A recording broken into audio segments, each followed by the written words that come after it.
আজ আমরা জানবো ত্রিভুজের কোণের মান, ত্রিভুজের কোন কোণের মান কত ডিগ্রি আজকে আমরা জেনে নেব।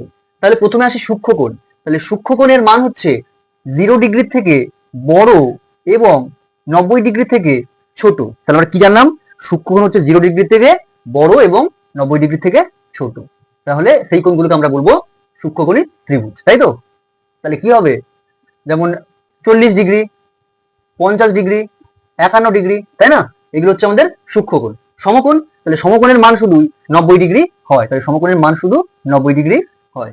নেক্সট আসি স্থূলকোণ। তাহলে স্থূলকোণ হচ্ছে 90 ডিগ্রি থেকে বড় এবং 180 ডিগ্রি থেকে ছোট। তাহলে স্থূলকোণ হচ্ছে 90 ডিগ্রি থেকে বড় এবং 180 ডিগ্রি থেকে ছোট। যেমন এখানে কি হতে পারে?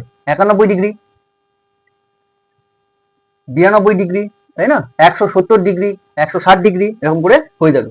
সরল কোণ, তাহলে সরল কোণের মান কত হয়? 180 ডিগ্রি। তাহলে সরল কোণের মান সবসময় কত হবে? 180 ডিগ্রি। এবার আসি প্রবৃদ্ধ কোণ। তাহলে প্রবৃদ্ধ কোণের মান সবসময় কত হবে? 180 ডিগ্রি থেকে বড় এবং 360 ডিগ্রি থেকে ছোট হচ্ছে আমাদের প্রবৃদ্ধ কোণ। তাহলে কত হবে?